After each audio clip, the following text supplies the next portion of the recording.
আসসালামু আলাইকুম। তো চলে আসলাম আজকে নতুন ভিডিওতে।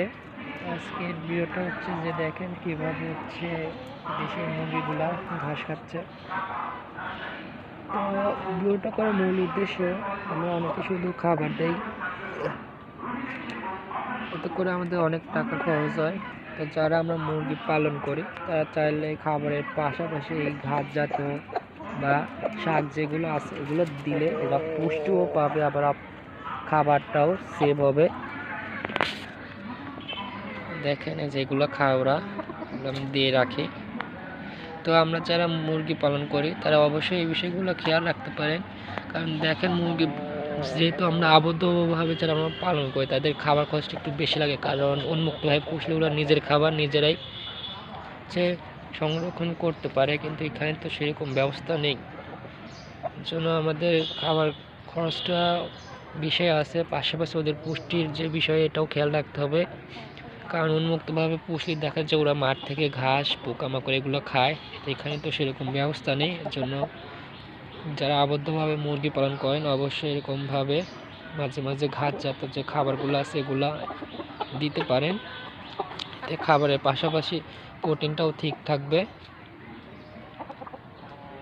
আসলে ঘাসগুলো দেশি বিদেশি সব মুরগি খায়, যেমন যে লাল শাক আছে, পালং শাক, সব শাকই খায়। আবার হচ্ছে ঘাস আছে, ঘাস জাতীয় সব ঘাস সেগুলোও খায়।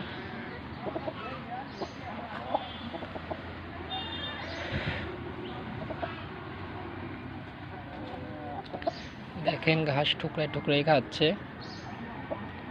সব মুরগি খায়। তো মাশাআল্লাহ মুরগির কালারটা অনেক সুন্দর হয়েছে। দেখেন এই যে একটা খাচ্ছে,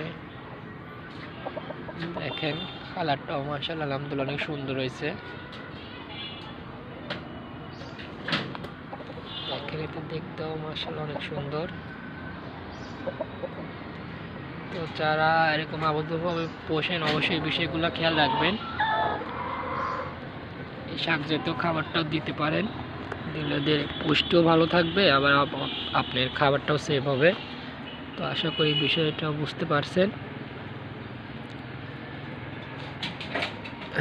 দেখেন এই যে দেশি মুরগি আছে এগুলো হচ্ছে ঠুকায়, এই জন্য ওরা হচ্ছে ফাঁকে ফাঁকে লুকায় খাবার সংরক্ষণ করে, খাবারটা ফাঁকে ফাঁকে দিয়ে রাখি যাতে সবাই খাবার পায়।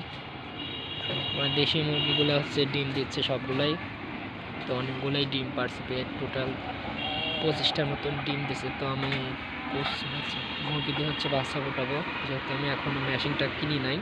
তো দেখা যাক কতদূর হয়। সবাই আমার এই চ্যানেলটি সাবস্ক্রাইব করে দেবেন, আর যারা আমার ফেসবুক থেকে দেখছেন অবশ্যই আমার পেজটা ফলো করে দেবেন। আর ভিডিওটা ভালো লাগলে অবশ্যই শেয়ার করবেন, কমেন্ট লাইক করবেন।